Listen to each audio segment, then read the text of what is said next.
Hello, I'm Janet Metcalf, Head of Vitae, the global leader in supporting the professional and career development of researchers. I'm delighted to have the opportunity to talk with you and look forward to answering your questions later. Together with some of my colleagues, we'll be covering the background to researcher development, what it is and why it is important. We'll tell you more about the Vitae programme and what we do. And we'll introduce you to the Vitae Researcher Development Framework. We'll also provide you with an example of a university researcher development programme and look at how COVID-19 has impacted on researchers and how institutions have adapted their researcher development provision in light of the restrictions through COVID. We coined the term researcher development to encompass the policy and activities relating to the personal, professional and career development of researchers.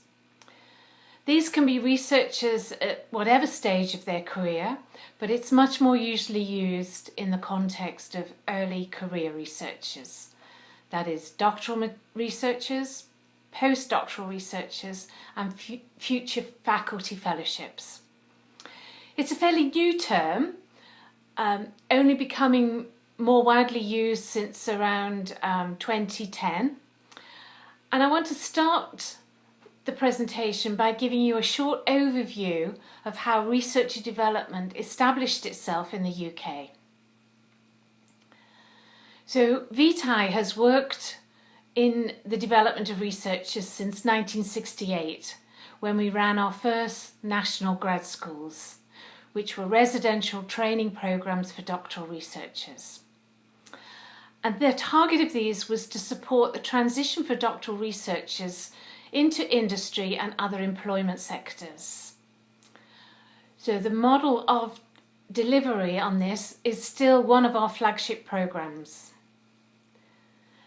There has been some research development provision developed within universities during the 80s and 90s, but it was in 2002 when there was a step change in the UK. This is when Set for Success was published. This report, commissioned by the UK government, contained the following conclusion: that PhDs do not prepare people adequately for careers in business or academia. There is insufficient access to training in interpersonal and communication skills, management and commercial awareness. Now, there's been general recognition that the PhD wasn't particularly useful in terms of transferring into industry, but I think the shock was that it felt to be neither a good preparation for an academic career. And Sir Gareth Roberts, who authored this report, made the following recommendations. He recommended that the training elements within a doctoral degree, particularly transferable skills, needed to be strengthened considerably.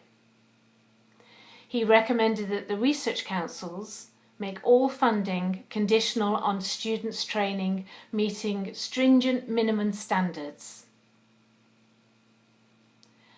He recommended there should be at least 2 weeks dedicated training per year, principally in transferable skills, and additional funding should be provided to institutions to do this. And funding was provided to institutions. He recommended that good supervision should be rewarded and reflected in human resources strategies and staff appraisal processes. So supervisors should be recognised for their supervisory capabilities. And he also suggested that PhD projects should be encouraged to test and develop the creativity that's so highly prized by employers. At the same time as Set for Success was published, we launched the UK Grad Programme, funded by the UK government. The aim of this programme was to work with the universities in the UK to integrate professional development and career development into doctoral education. We were helped by this through successive publications of the Code of Practice and Quality Code for Research Degrees. These are requirements that UK universities have to follow in terms of the doctoral education, the guidelines, the Code of Practice. And if we look at what was included in that relating to researcher development, there's some really strong statements that universities had to follow. The first is that professional development and researchers' development needs need to be identified and agreed with their supervisor and reviewed regularly through something like a training needs analysis. There need to be appropriate opportunities for developing their research skills, their personal and professional skills, and their subsequent employability after their degree. Universities needed to provide a framework to reflect on their learning and to record their professional development. In terms of the career development of researchers, they needed to provide information in terms of subsequent career opportunities and the availability of relevant professional careers guidance. Now, all of these requirements were really quite helpful in terms of encouraging institutions to provide quite comprehensive programs in terms of their professional development. Until 2008, the attention had been on doctoral education and how can we integrate professional development into that. But we were aware that there were a large number of postdoctoral researchers in the UK who also needed support for their professional and career development. Many of these are on short, fixed-term contracts and competition for academic places is severe. So the UK developed the Concordat to support the career development of researchers in 2008, and we've recently revised and republished this in 2019. It now consists of 3 basic principles. The first one relates to environment and culture and states that excellent research requires a supportive and inclusive research culture. The second one relates to employment conditions and says that researchers must be recruited, employed, and managed under conditions that recognise and value their importance to the research endeavour and to universities. And the third one relates to their professional and career development, in that these are integral to enabling researchers to develop to their full potential.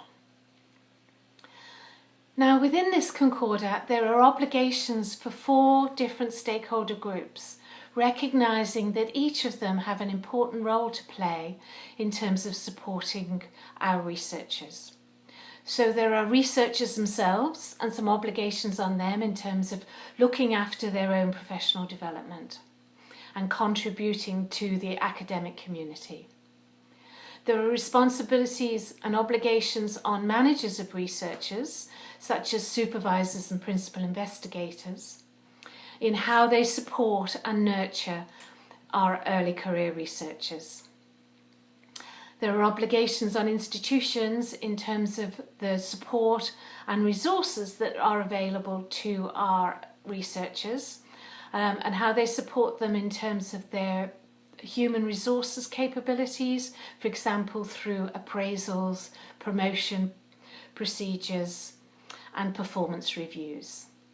And then finally, and no less important, is that funders have an important role to play in this, because within funders' terms and conditions of their funding and their grants, they can make a real difference in terms of how researchers are supported. Alongside the launch of the Concordat to support the career development of researchers in 2008, we launched Vitae. Vitae is a combination of the work that we did through the UK grad programme to support doctoral researchers, and it included additional government funding to support postdoctoral researchers. My colleague Katie Wheat is going to tell you more about what Vitae does including the Researcher Development Framework, which we launched in 2010, our introduction of Vitae membership in 2015, and our competency framework for researcher developers, who are those people who support the professional development of researchers, which we launched in 2018. So I've described the journey that we've been on, but why invest in researcher development? Well, as I mentioned earlier, academic careers are very competitive now, so we need to do all we can to ensure that individual researchers are maximising their potential to succeed. We also need to broaden their career opportunities, so give them the range of skills, competencies and attributes that will make them highly employable in lots of different employment sectors. We also need to help them to be able to articulate those skills to employers and make employers more aware of researchers' competencies and what they can bring to their organisations.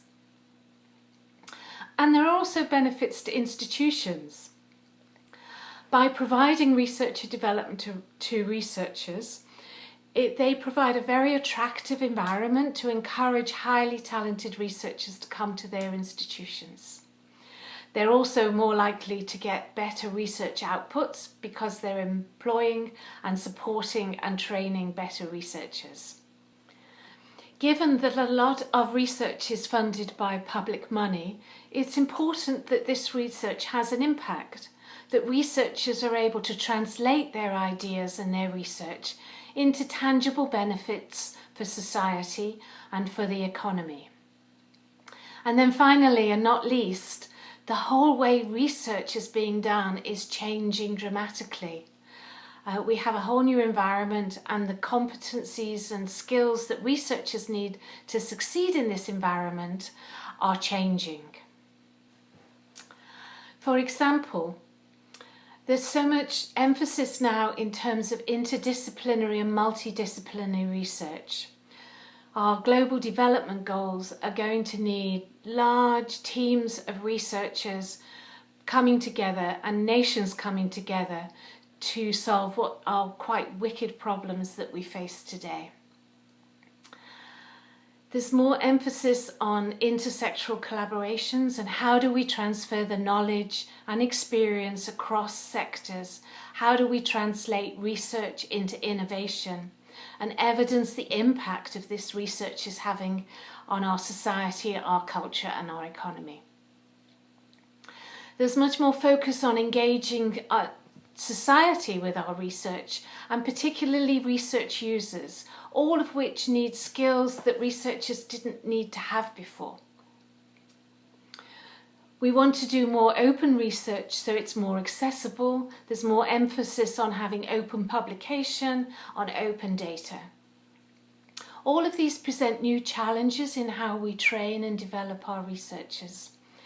And then finally, there's been a lot more concern recently about research integrity and the reproducibility of our research. So we need to make sure that our researchers understand the challenges to them and that they know what good, high quality research looks like.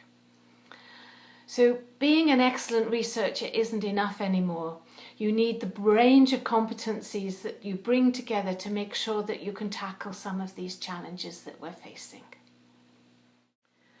I've given you some background on the history of researcher development and why it's important. I'm now going to hand over to my colleague, Dr. Katie Wheat, who will give you some more information in terms of the Vitae programme and our current activities. Hello, I'm Dr. Katie Wheat, Head of Engagement and Policy at Vitae. I'm pleased to have this opportunity to tell you more about what we do at Vitae.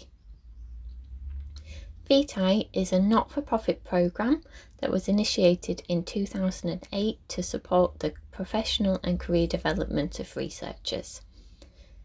We are part of a registered charity, the Careers Research and Advisory Centre, CRAC, based in Cambridge in the UK and established in 1964 with a mission to support the career development across all age ranges. Through Vitae, we work at different levels to achieve our aims. I'll describe these 3 aims briefly first, and the following slides will then look at each aim in more detail. Our first aim is to inform strategy and policy. We act as an advocate for effective evidence-based policy and environments through research and intelligence, evaluating impact and leading change. And we're working both at a UK level and internationally to achieve this aim. Our second aim is to enhance provision. We create and recognise excellent professional and career development provision through knowledge exchange, collaborative networks and co-development, promoting good practice and translating knowledge into innovative and practical outputs. We partner with institutions and organisations in order to achieve this aim. Our third aim is to enable individuals. We engage with individuals in their career development through recognition of their professional competence and promoting access to opportunities that nurture talent. We achieve this aim through working directly with individual researchers and by supporting the development of those supporting researchers. I'll now describe in more detail some of the ways we work to achieve our aim of informing strategy and policy. One way is through researcher surveys. We have our own survey, Culture, Employment and Development in Academic Research Survey, or CEDARS, which was developed and piloted for the first time this year. It builds on well-established surveys of researchers and research leaders that we've been running in the UK since 2009. CEDARS looks at the working experiences of researchers, such as what types of professional development activities they've undertaken. The survey is run in partnership with universities, who can access their own results and explore data such as by discipline or by department. Vitae then analyses the results collectively to provide national benchmarks for comparison. We could also provide this benchmarking for universities in Japan, and to be most useful, it would need a critical mass of Japanese universities who would run the survey in the same time frame. We conduct our own careers research, such as our series on What Do Researchers Do? This series looks at career destinations and career experiences of researchers. We are also frequently contacted by other organisations to conduct research into areas such as recruitment and equality, diversity and inclusion. We work in the UK and internationally to influence policy, for example by providing ministerial briefings, by responding to consultations and by participating in advisory groups. One important mechanism for influencing policy that we have in the UK is the Concordat to support the career development of researchers.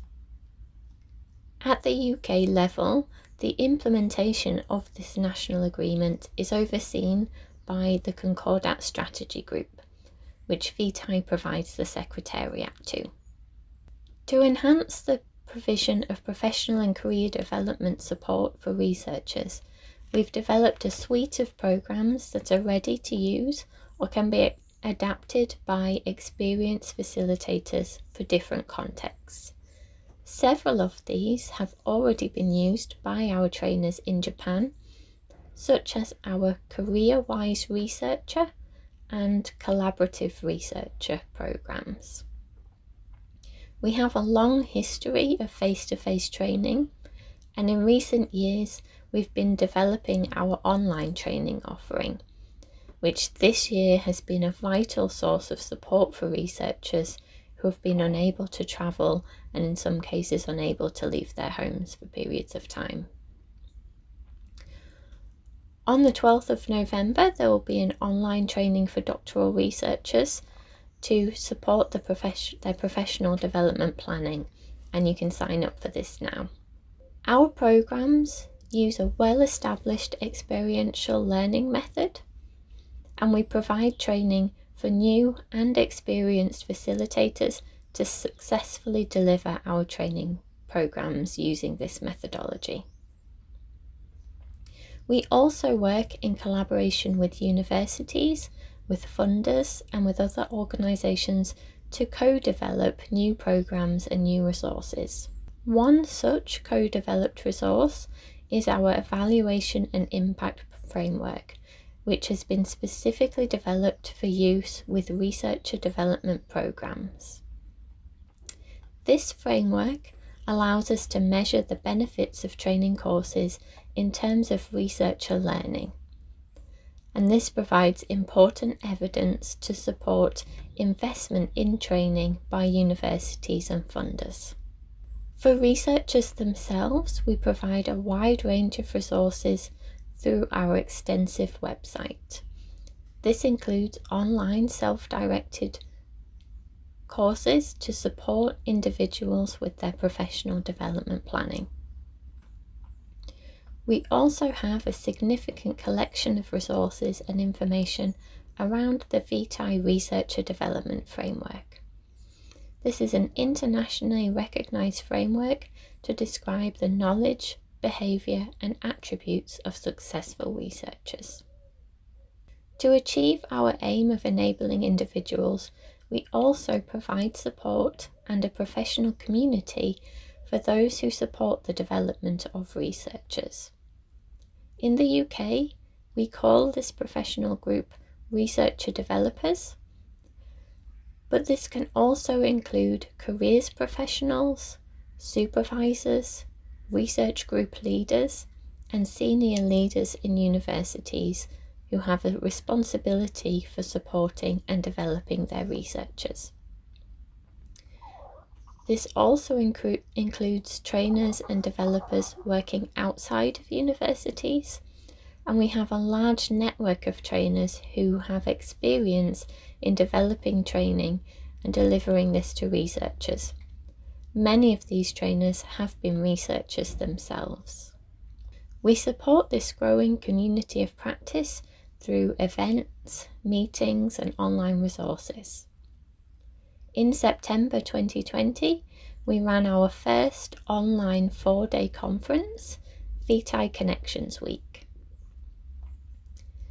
This annual conference has previously been a physical conference, and it brings together people interested in supporting researchers across the world to share their experiences, their challenges, and their practice. And every year we're pleased to welcome participants from Japan. We've also established a careers framework for researcher development professionals, and we've piloted professional recognition and mentoring schemes.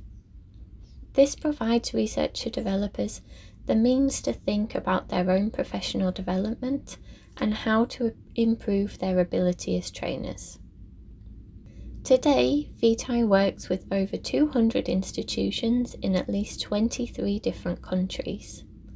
We support institutions with their strategy and capacity building to ensure the development of their researchers matches their ambitions in research and innovation.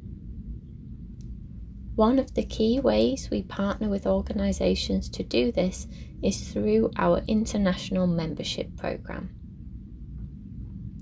Vitae membership is at the organisational level. So when a university or a research institute or funder becomes a member of Vitae, all of their staff and students also become members, and they can access our membership support and resources through our website. If you would like to stay involved with Vitae and the international researcher development community through the year, You can find out more on our events page.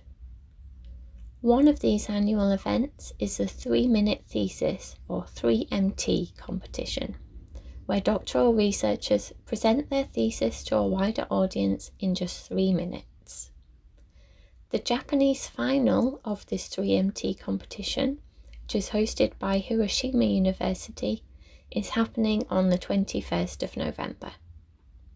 I hope I've given you a useful insight into some of the activities and the topics we're working on at Vitae. I'd be very happy to discuss this with you in more detail and to explore how we might work together in the future. Thank you. One of the tenets behind the work that Vitae does is that researchers are professionals. And underpinning Vitae's activities is the Vitae Researcher Development Framework, a competency framework for researchers.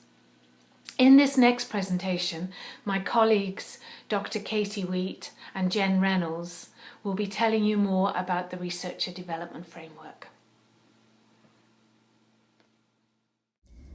In this section, I'd like to introduce you to the Vitae Researcher Development Framework, or RDF, as an important tool we have for supporting researchers with their professional development. What does a good researcher look like? This is an important question to ask when we think about how we should support researchers in their professional and career development. What does professional excellence look like in research? This is not a question with a short and easy answer. It is a question we often ask at the start of a workshop with researchers, and they have many and varied responses. The answer by individuals and groups can be different depending on their career background, their career intentions, or their discipline. Here are just a couple of examples of the type of skills, knowledge, behaviours and attributes groups of researchers have used to describe a successful researcher. These particular examples came from courses we ran in Norway and in Japan. It's a question being asked all over the world, and despite individual differences, there is remarkable consistency in the responses internationally. Skills and knowledge, such as project management and creativity, come up time and again. It does seem that we've identified a truly global profession of researcher.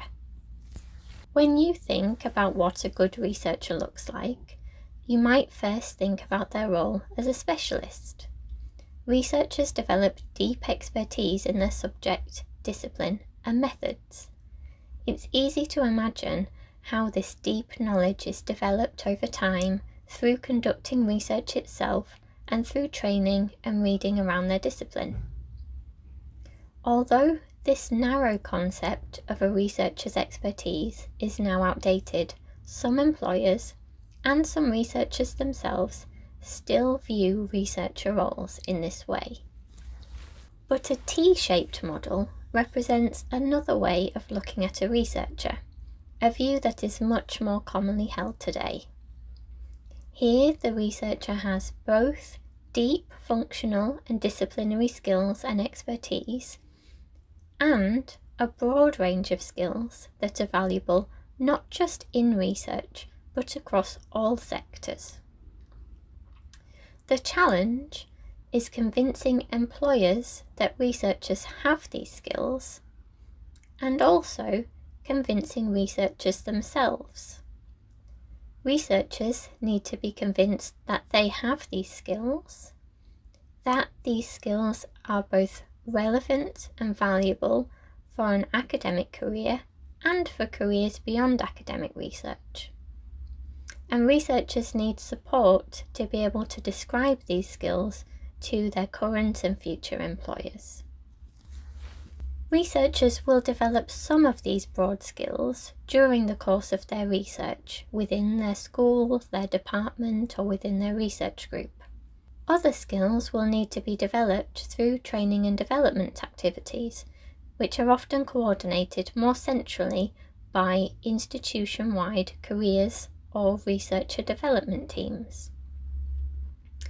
Researcher development activities could include workshops, online courses, one-to-one sessions, skills sessions, and increasingly well-being initiatives.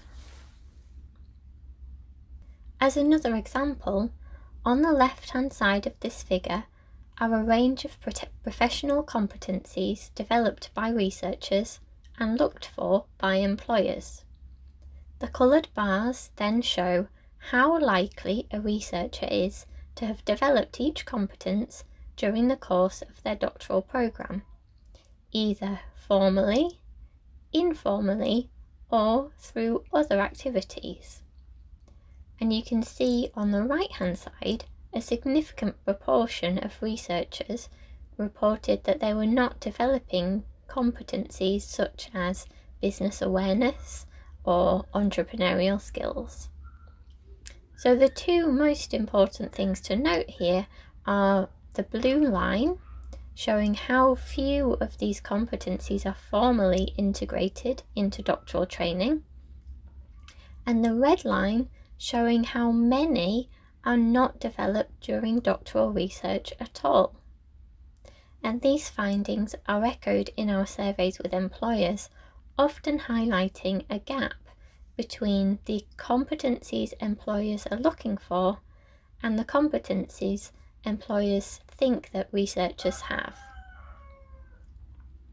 There are many actions needed to make sure that researchers do develop the competencies they need for their future employment, including actions needed by the researchers themselves to make sure that they're aware of the competencies they have, and to make sure that they invest in developing the competencies that will support them to succeed in their research and in their wider career. And one of the supporting structures that we've created to help researchers understand the competencies they have and their professional development journey is the Vitae Researcher Development Framework, or RDF. Next, you'll see a short video of my colleague Jen as an example of how we introduce the RDF to researchers. So what is the Researcher Development Framework? The Researcher Development Framework is a framework for planning, promoting and supporting the personal, professional and career development of researchers. It has been designed specifically to help researchers in their professional development planning. To develop the RDF, Vitae firstly undertook a literature review to provide definitions of research and research roles and to explore other competency frameworks for both academic and related occupations. Then, over 100 semi-structured interviews with experienced researchers were undertaken. Interviewees were asked to identify what they thought was important for a research career. The researchers interviewed were from a representative sample, so interviewees had a range of experience, were from different institution types, different geographical areas and different disciplines. The results identified over 1,000 characteristics and their variants, which is clearly a large quantity of data. So Vitae consulted with sector stakeholders and clustered these 1,000 characteristics into 4 main groups, or as we call them, domains, to form the core of the framework. This was then cross-referred with other competency type frameworks and further consulted on with experts and specialists. So here is the Vitae Researcher Development Framework, and this visual is commonly referred to as the wheel. You can see in the centre the 4 core domains that I mentioned in my previous slide. So we have Domain A, knowledge and intellectual abilities, Domain B, personal effectiveness, Domain C, research, governance and organisation, Domain D, engagement, influence and impact, and in the middle ring you can see that each domain has been split into 3 subdomains. On the outside ring there are 63 what we call descriptors, so 63 specific development areas. Although 63 may seem a lot, this has been done deliberately, and it's not there to overwhelm, but to provide a rich framework for individuals to decide which descriptors they want to develop at relevant points during their career. The RDF is meant to be used throughout a research career.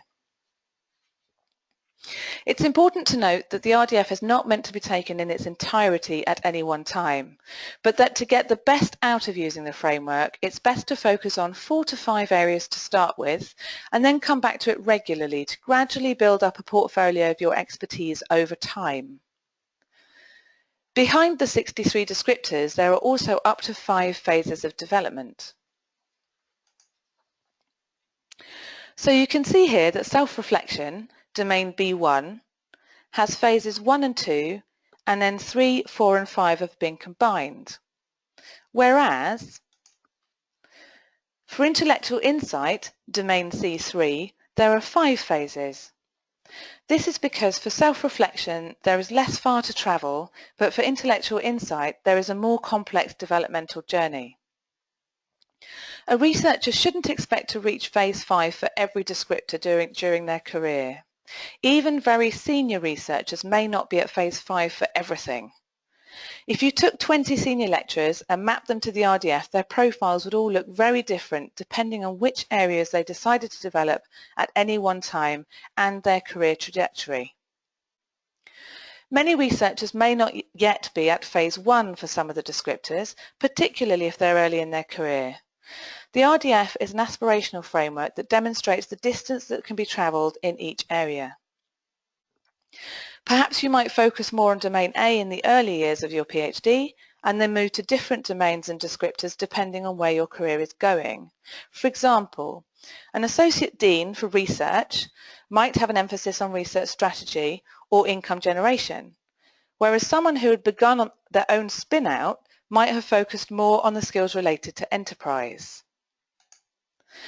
So how can the RDF help you? The RDF can help you consider the bigger vision of what it means to be a researcher. Using the RDF to undertake professional development planning will help you understand your strengths and weaknesses, identify and prioritise areas for development, and set goals, and also enable you to assess and review your competencies and achievements. It will help you to articulate your skills when you're applying for new roles, and can also help you consider which roles you might wish to apply for based on the competencies identified when using the RDF. If you're thinking about promotion, it will provide you with a focus of what you might like to develop in order to gain that promotion. It helps you to identify and articulate your transferable skills, which will help you demonstrate your suitability to employers that aren't in your immediate environment. From a supervisory point of view, the RDF can be used to help open up development conversations as a start point. Supervisors in a project Vitae are working on in Africa are using it to help their development conversations in a mentoring type scenario.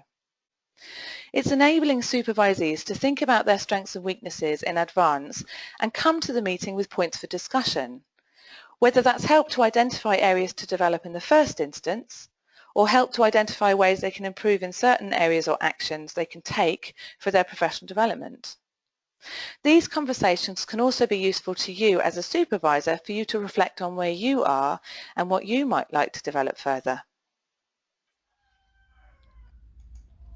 As Jen's video was recorded for researchers, it covered mostly how the RDF can benefit individuals, and this is an important aspect of its creation. However, individual researchers and their organisations will get the most benefit from the RDF when it is embedded throughout their professional development experience. For example, here is an extract from one researcher's RDF profile and career plan. Russell Bennett is a recently employed senior lecturer at a UK university. He has done a self-audit to identify his current progress against the descriptors of the RDF. You can see here in his profile that he's mainly at phase 1 and phase 2, and he has an aim to reach phases 2 to 5 alongside his ambition of achieving an academic readership position. To get even more from his self-directed professional development planning, Russell may benefit from sharing his career development aims with his supervisor or manager. He may also benefit from a mentor who could support his development. He could use the areas he has identified for further development to find relevant training courses or online learning. And ideally, the appraisal and promotion processes in his university will be mapped to the RDF so that the information he's already captured in his RDF profile and plan would be directly transferable. Most universities in the UK have already embedded the RDF, and it is in use by individuals and organisations across the world. We already have several translated versions of the RDF, including a Japanese translation. If you're interested in embedding the RDF in your own university, Vitae can help you, for example, to map your institutional strategy to the RDF as a way of identifying priority areas for you to develop your researchers. We can introduce the RDF to your researchers and help them to see the benefits of their professional development. We can train facilitators to use a range of experiential learning activities to use the RDF in workshops and webinars. And we can train supervisors to use the RDF within their supervision and career development conversations with their researchers. And eventually, we can help to ensure that the RDF is embedded throughout the professional development and employment experiences of researchers, so that it can provide a consistent framework for processes such as appraisals and promotions. It is a complex document, and it can be overwhelming at first, but from its complexity comes its strength. Researchers can use it as a model for self-auditing, to recognise the skills that they have and those they want to develop. Institutions can use it as a comprehensive strategy to underpin training and development activities and as a way of communicating how they develop their researchers. And policymakers, such as funders and governments, can use it as an international language and benchmark for researcher development. If you'd like to learn more about the RDF and professional development planning for researchers, we have a wealth of information for you to explore on our website. Over the last 20 years, UK universities have developed comprehensive researcher development programmes for doctoral researchers, postdoctoral researchers and academics, including supervisory and leadership programmes. You're now going to hear from Dr. Anna Seaborn from the University of Huddersfield in terms of their researcher development programme.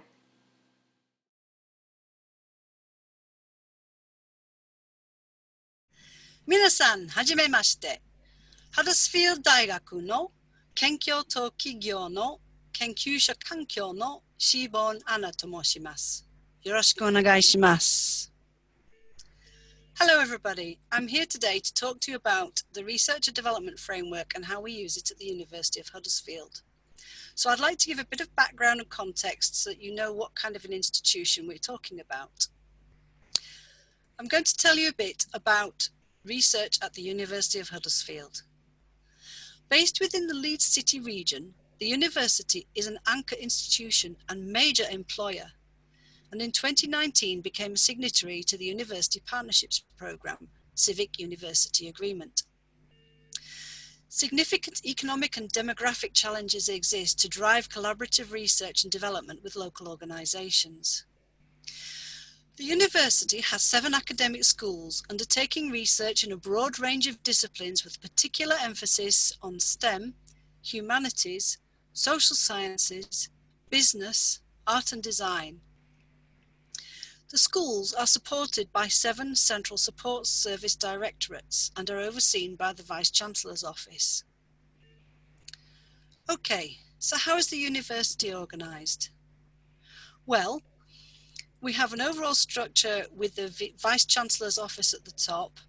There are 7 schools which are listed on the slide, and then we have the services which support the work of the academic staff.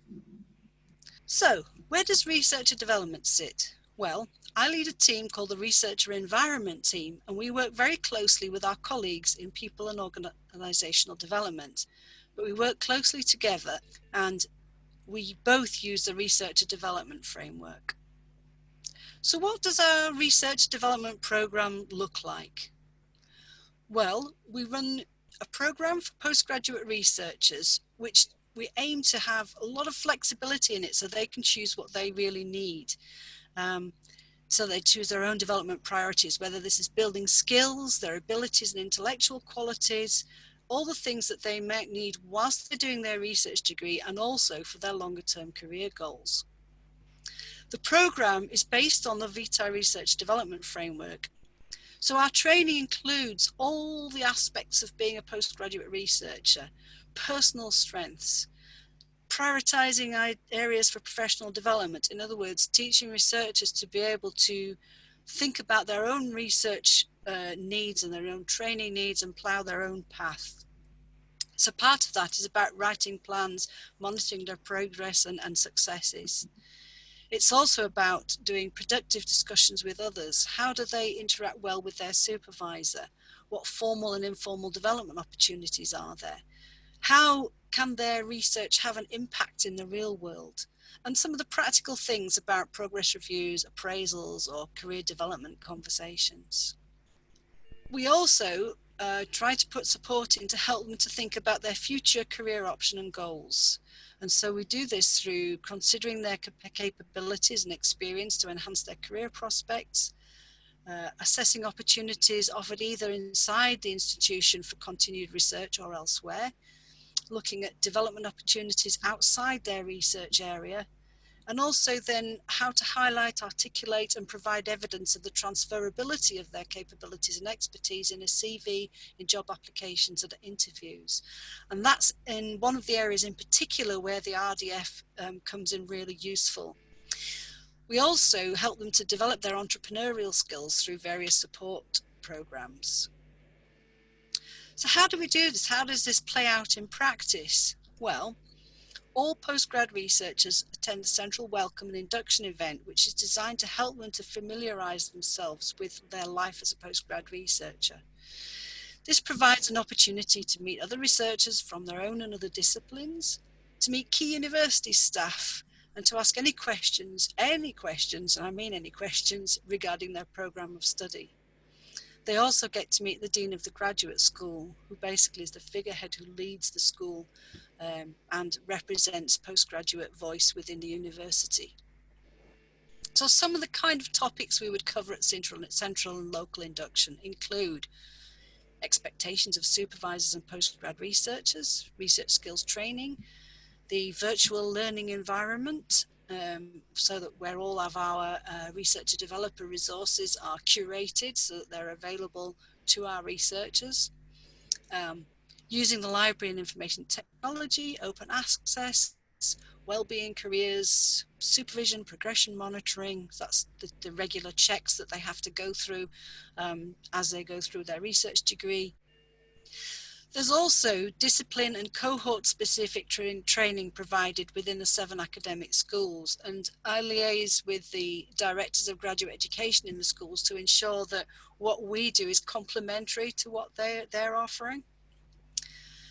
So in previous years, of course, Central Induction was a face-to-face event, but for 2020, we've had to move this online.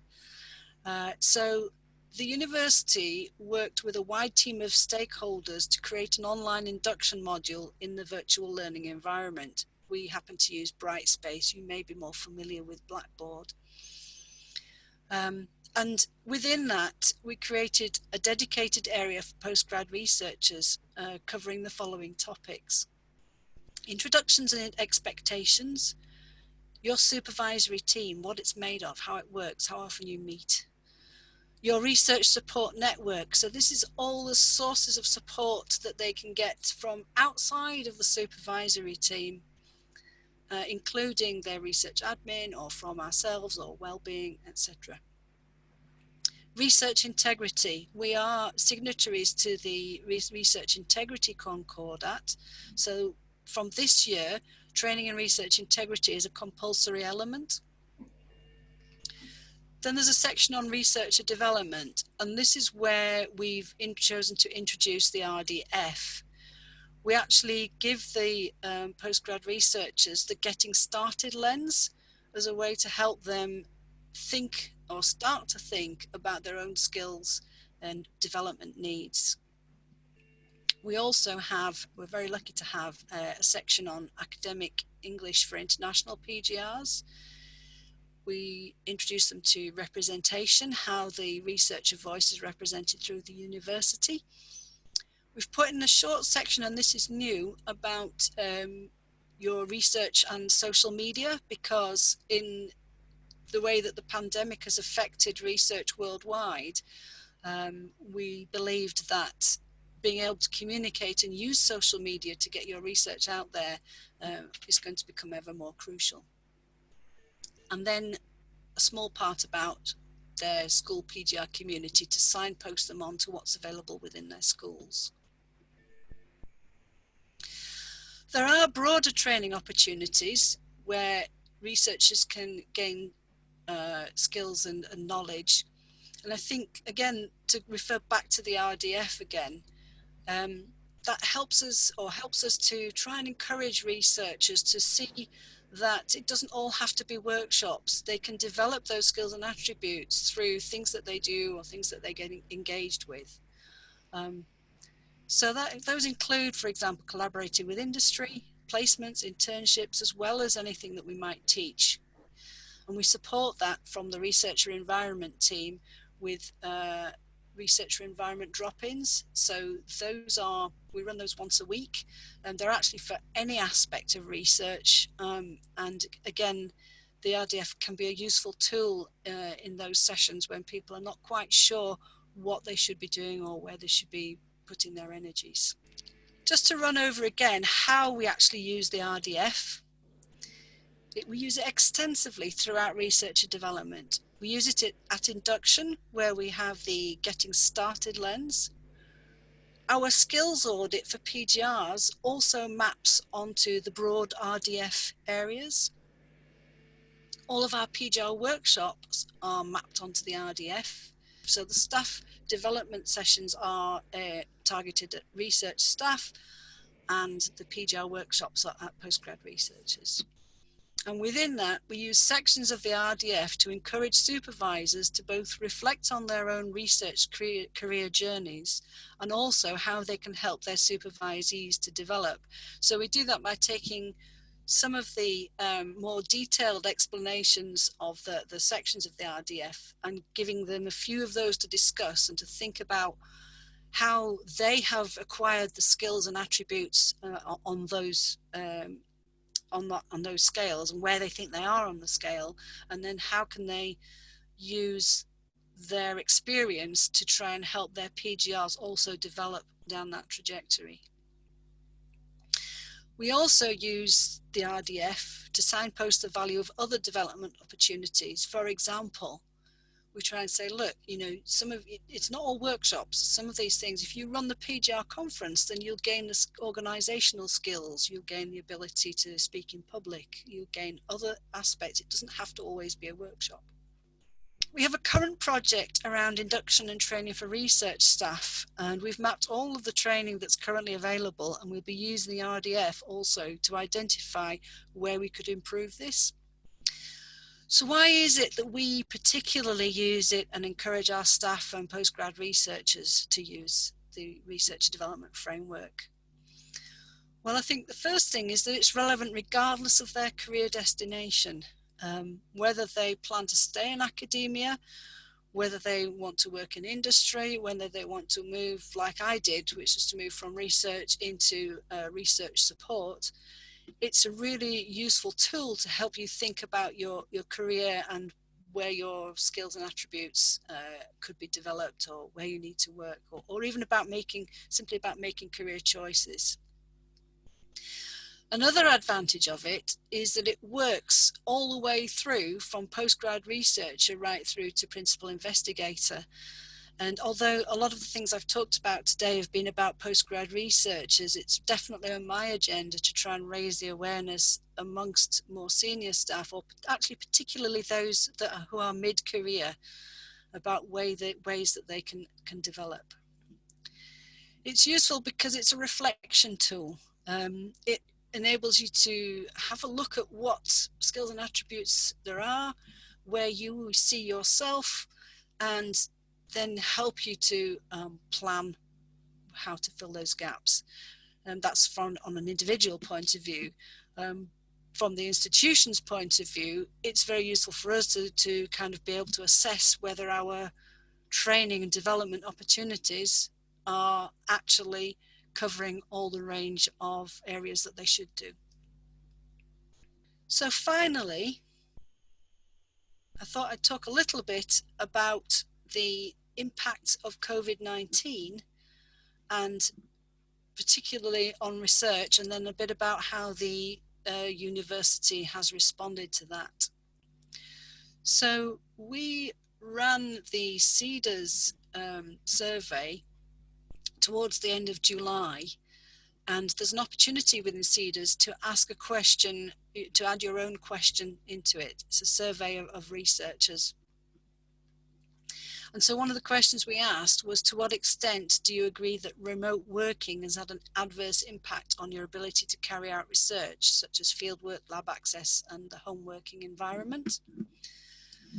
And 24% of our researchers agreed strongly, and 28% agreed to a certain extent. So that means that more than 50% of our respondents thought that moving to remote working has had a negative impact. We also asked them how it had had an impact. And so the kind of things that were coming out from that were that a lot of them weren't able to collect data, or they've had to modify their data collection so that they can't visit the sites, or they can't visit the interview people in the way that they could. There's been a move to preparing more online resources for teaching, so that's taken away from research. Another thing is that a lot of them couldn't access specific facilities, libraries, archives, laboratories, research sites. Some had caring responsibilities. Some felt that online wasn't as good as face-to-face, and certainly it's had an impact in terms of people's anxiety. However, not everyone found it a negative experience. Some people have found it's enabled them to work more flexibly. Some have had more time to focus on writing, which means that they've tended to shift from active research in a lab, for example, to writing up based on the results that they already have. And some have had reduced commuting time. So how did the university respond to the pandemic, or actually more practically, how did it respond to the government's requirements of what we could and couldn't do? Initially, the campus shut down completely. So it was actually, there was no access at all apart from people who needed to be there to maintain the buildings. But we are now partway through a 4-stage return. Although undergraduate and taught masters teaching has been prioritised, there are some laboratories and other research facilities that are open, which means that researchers can go into their labs. I think it depends on the school. They've got different booking systems, or they have splits between the days, so they can go in the morning and other people go in the afternoon. Our library's working at 25% capacity, but there are an awful lot of resources available online. It is a rapidly changing situation, so things do change from day to day and week to week. So how have we responded in terms of trying to support researchers in their development and to be able to make that change, especially where, for example, people are unable to collect data or had to modify data collection? Well, first of all, we've moved all of our training workshops online. We've also put a specific area on our VLE on Brightspace, which is kind of curates the support available to researchers whilst they are having to work from home. And that's a kind of signposting area. We've also put together a section for those that can or potentially could change or modify their research to go online, which has in it, for example, there is a table of ways to carry out research at a distance. So, you know, if you were going to do face-to-face interviews and that's what you're expecting to do, how can you transfer that online and carry it out using Microsoft Teams or Zoom? All the ethics implications of that. Do you have to go back and rewrite your research proposal, your ethics clearance proposal, to change it so that it now includes gaining consent over the internet rather than having people look at and sign a piece of paper? There are people who always did their research online, so we've tapped into their expertise to try and help provide some support for researchers. We've also disseminated any external events and training and webinars and resources via the newsletter and social media. So I very much see part of our role. We might not, you know, we're a small university. We cannot produce every piece of training and development required, but what we can do is make use of what's been offered nationally, what's been shared by other institutions, and we sort of take that in and re-share it out. So it's about sharing the information of what's available. So I think that sort of summarizes what I plan to talk about today. So thank you very much, everybody. では、ハダスフィールド大学と Vitae RDF の紹介はこれで終わりたいと思います。皆さんよろしくお願いします。I'm now going to show you a short video of a doctoral researcher's professional development experience. I'm Pam Wilson, and I'm a PhD researcher at the University of Leicester in the Department of Sociology. When I first came to Leicester, it was with some trepidation because I'd worked for many years in both corporate and nonprofit companies, and so I'd been out of academia for a while. And so I was very encouraged to see the first year of induction that they provided. There was around a group of 4 modules, but then they also introduced the Vitae Researcher Development Framework that all of our seminars throughout the doctoral college are put through that grid, which was very helpful to me as a new PhD researcher.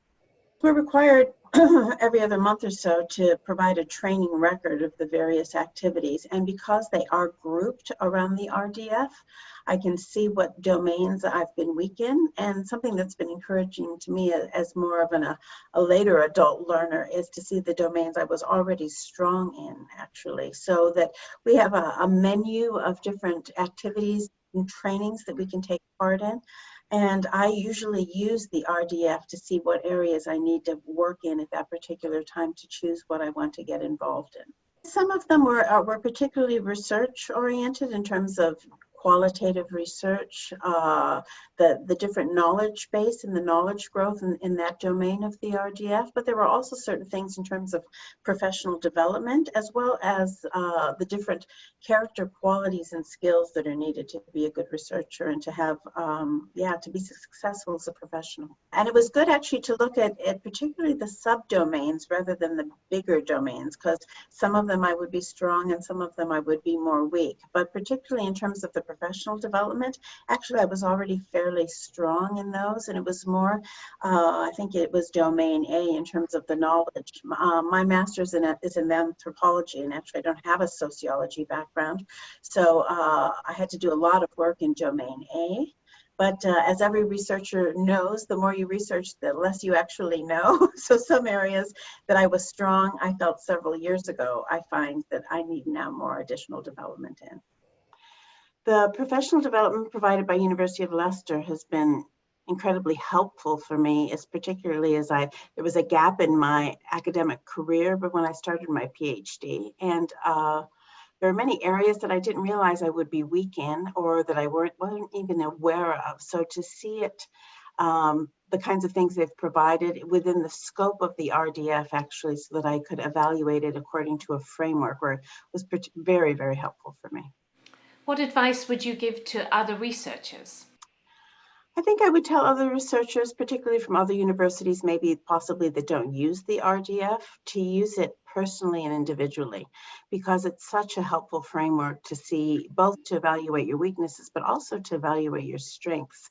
That can be very encouraging at times when research isn't going very positively, to see that you actually do have areas of strength as well.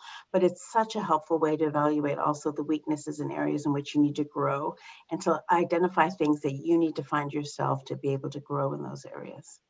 What advice would you give to universities in supporting their doctoral researchers? Oh, I would advise universities that don't use the RDF definitely to adopt it. It's already something that's already been worked on, clearly researched and developed by someone else, that they don't have to actually put the time and effort into it.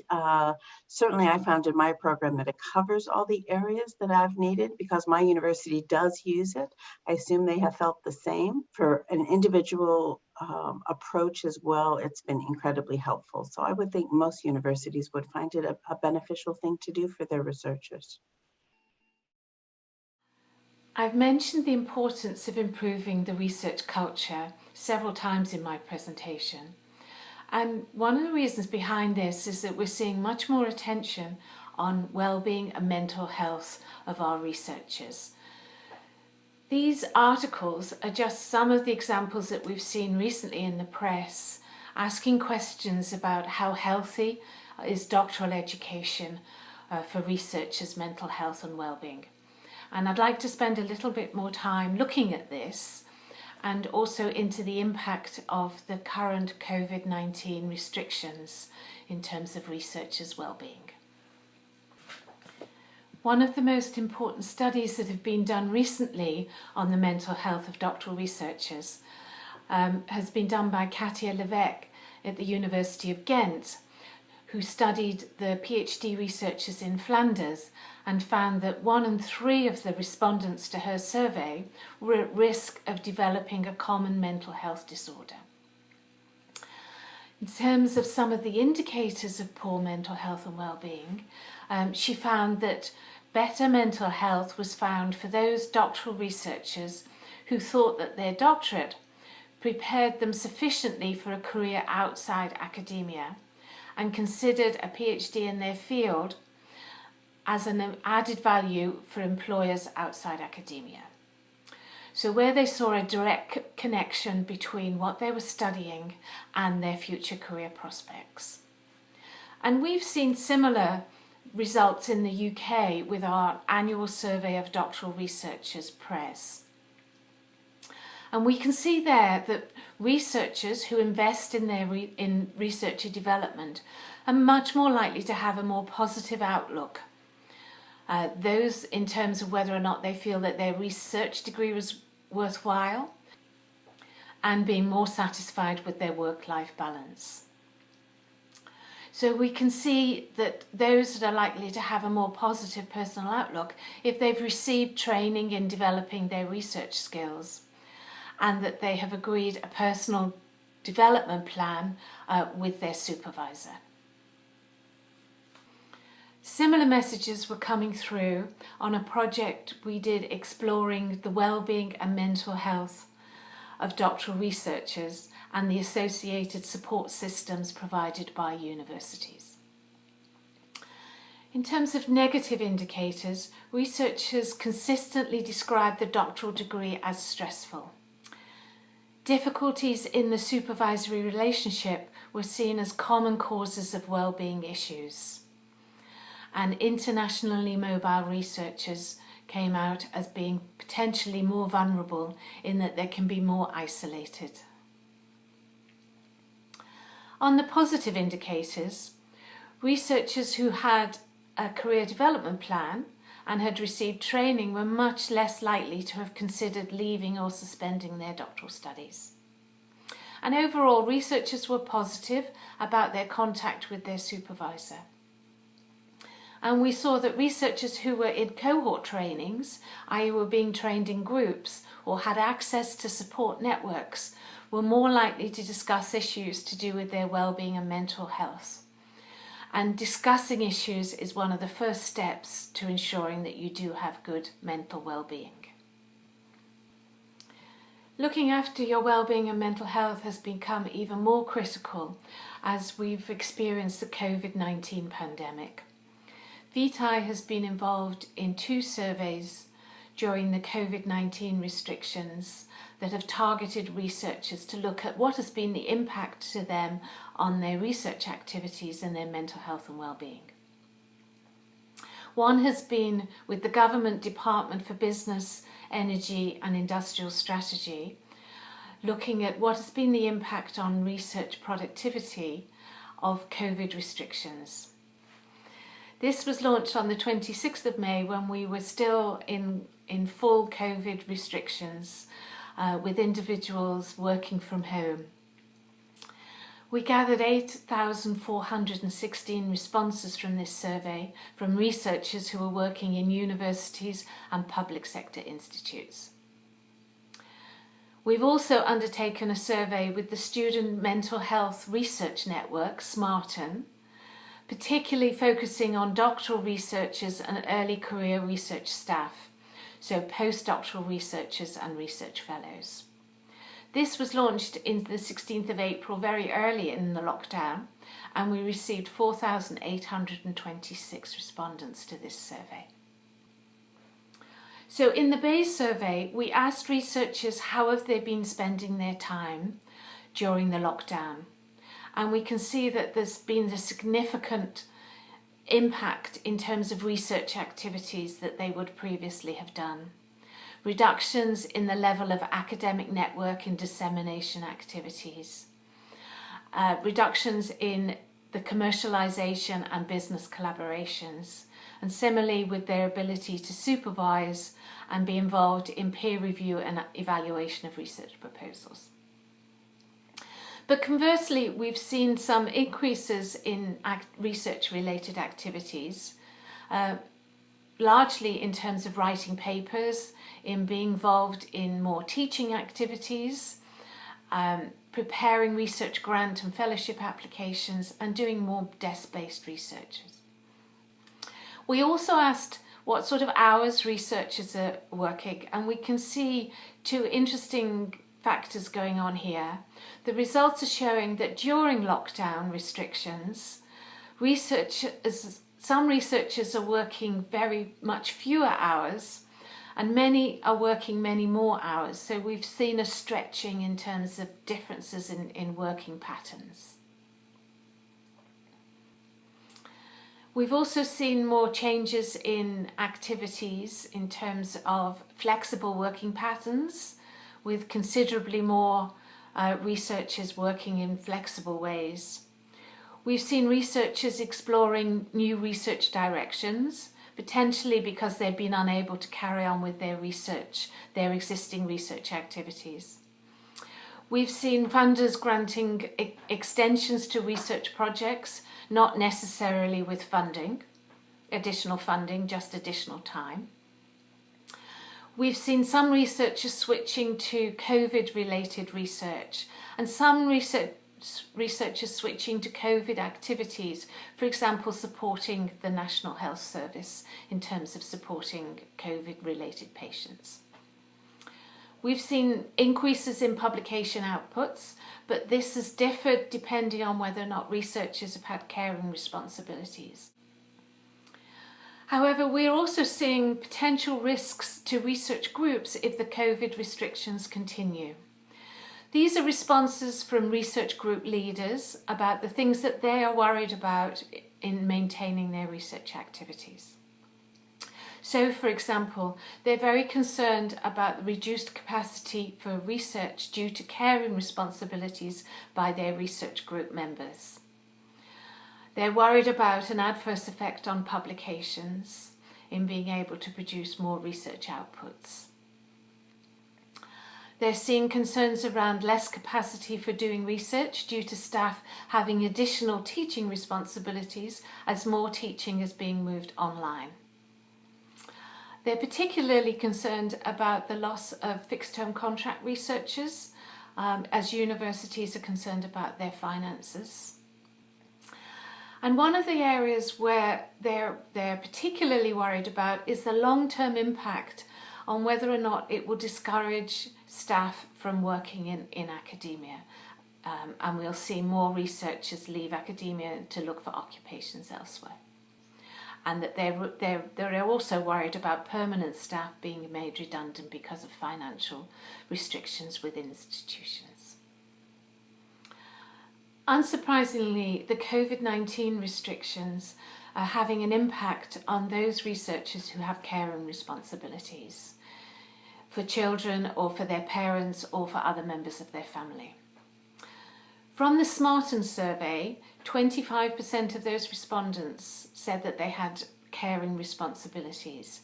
And of those, 90% have seen their caring responsibilities increase during the COVID restrictions, 60% of these being a considerable increase. So overall, 88% of our respondents have reported that this increase in caring responsibilities has negatively impacted on their ability to meet the needs of their work. We included psychological measures within our survey, and 22% of respondents reported indicators of severe mental stress, with 56% of respondents reporting moderate signs of mental distress. The predictors of mental distress were if they were doctoral researchers compared to postdoctoral researchers, female, working in the arts and humanities, with a disability, or in international researchers.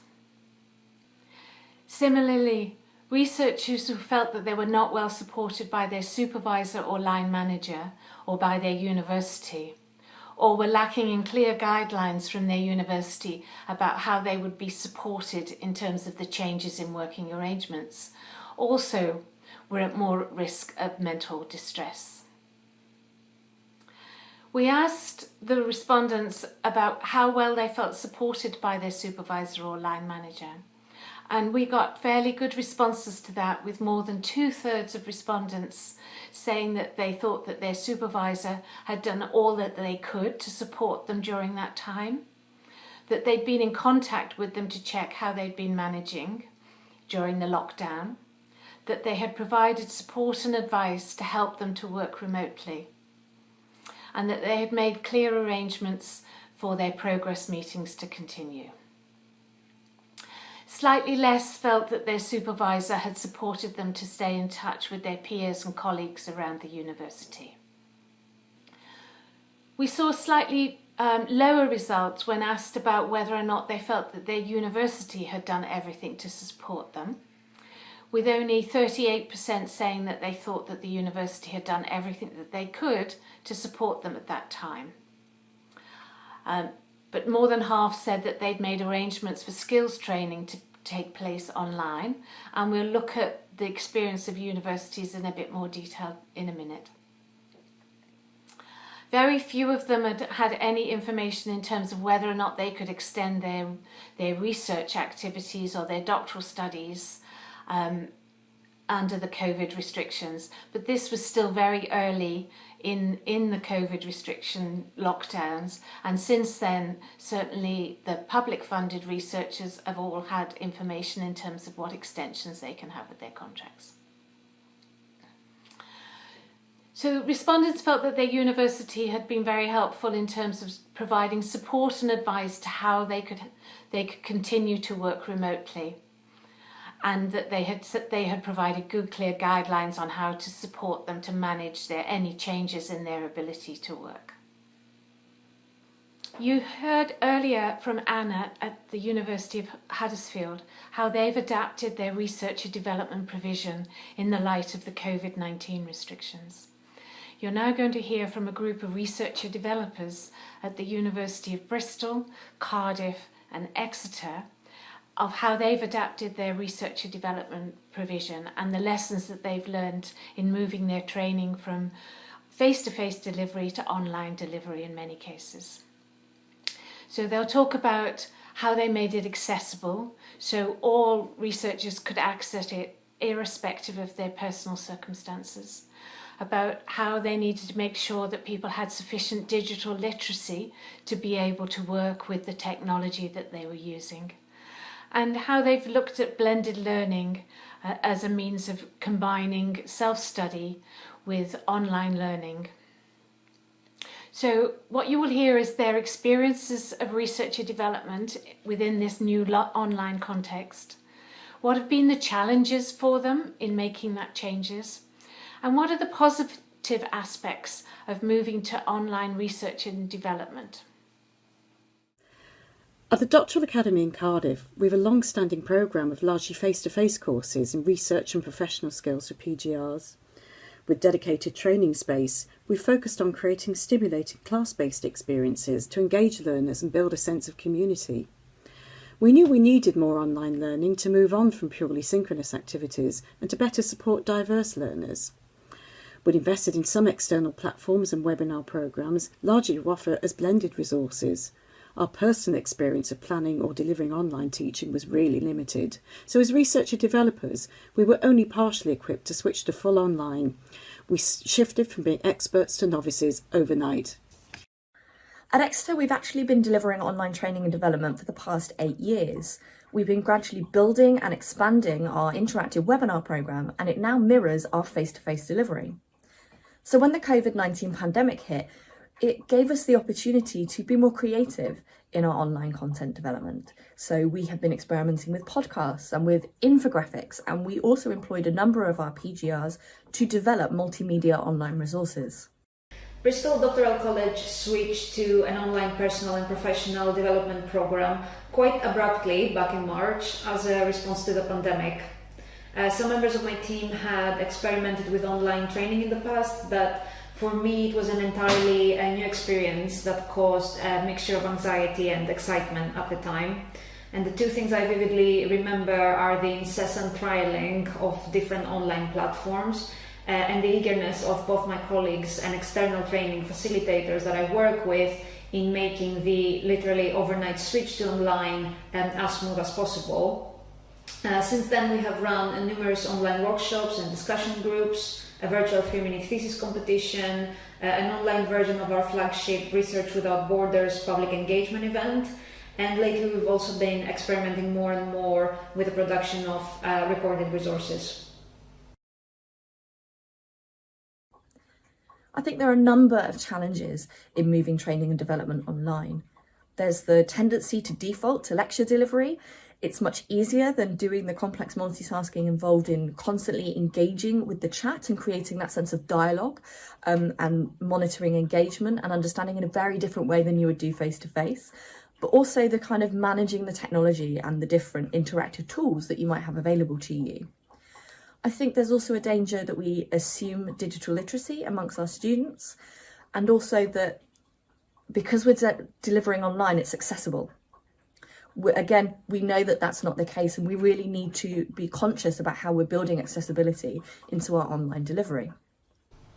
The main challenge is learning and content design. So how do we go about keeping participants comfortable, concentrated and engaged? And some of the practices we might have employed in face-to-face delivery to achieve these things are not really possible in an online context, or they don't work as well. So thinking about how we structure a training session, what modes of interaction do we build in, and what type of activity, and how do we create online etiquette are all essential questions to answer. And a second challenge I want to mention that is an ongoing one for me personally is how do we sustain community building and informal opportunities for learning that we frequently had in face-to-face training between participants and facilitator or between participants themselves. And this is an area where I feel online falls a little bit short despite our best efforts to integrate interactive points into our training. At Cardiff, we had to learn various online platforms quickly and at the same time overcome our lack of confidence and the fear of things going wrong. Online sessions had to be shorter, so it was a challenge for us to reduce content and design sessions that prompted learning and encourage active participation, not passive listening. It's also harder to gauge attendees' mood in online sessions and to know whether they're really listening and taking everything in. Another challenge is attendee retention into blended options. And one thing we're still struggling with is getting participant feedback online, whereas the response rate was much higher when we could capture it in the room.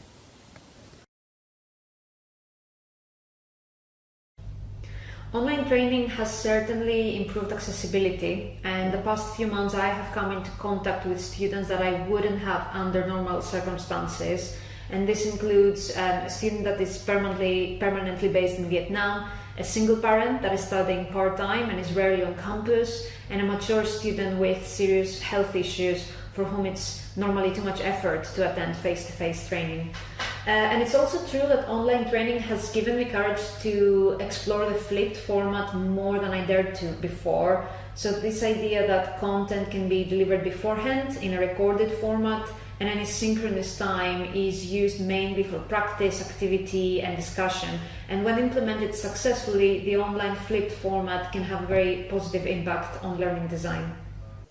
The situation has helped us to challenge a lot of our deeply held assumptions around training and development. Most importantly, it's forced us to explore different modes of delivery that we hadn't previously considered, largely because our face-to-face provision has always been evaluated so positively. But as a result of the changes that we've had to make, we now have a good mix of blended learning opportunities that really empower our students to take control of their own development. We are also able to reach more students now that the requirement to be physically present at our courses has been removed, and this has obvious benefits from an equality, diversity and inclusion perspective. The upshot of all this is that engagement has gone up, no-show rates have declined, and the sense of community amongst our researchers is as strong now as it has ever been. I think there are many more positives than these challenges. Online training and development is infinitely flexible. We found an uptake in engagement from our distance and part-time PGRs that are carers, but we also know from feedback historically that our campus-based students like our webinars. If they're doing lab work, it means they don't need to leave the lab. If they are working at home that day, or if they just want to save time, if they don't want to move between campuses. So I think if we pay attention to supporting our students with digital literacy and using universal design for learning to make sure everything we do is accessible and inclusive, that actually online training and development is a huge advantage for our sector and can really make sure that what we're delivering is world leading. I hope that we've given you a good understanding of researcher development and the importance of and the benefits from supporting the professional development of researchers. If the last 9 months have shown us anything, it's that we're facing an unknown future. We do not know how the disruption of COVID-19 is going to impact on the future of research and innovation, and on the subsequent career paths of current and future generations of researchers. To give these researchers the best chance to achieve their potential, we need to broaden their competencies as researchers to operate in an increasingly complex research environment. We need to increase their self-awareness and interpersonal competencies of working with others and their leadership capabilities. We need to expose researchers to different working environments so they're able to work across employment sectors and broaden their career horizons by being more aware of the breadth of employment opportunities open to them. Researchers also need to be more intellectually mobile in how they approach research and adapting to emerging research challenges. They also need to be agile in the way they adapt and respond to an ever-changing research environment and career horizon. The most effective way to achieve this is to embed a culture of professional development within the normal process of doing research and training researchers. And increasingly, we're seeing universities and funders recognising the importance of doing this. As I hope you'll realise, Vitae has considerable experience in helping universities to implement professional development policies and programmes. And Katie and I will be pleased to answer any of your questions, or you can contact us directly at Vitae. Thank you very much.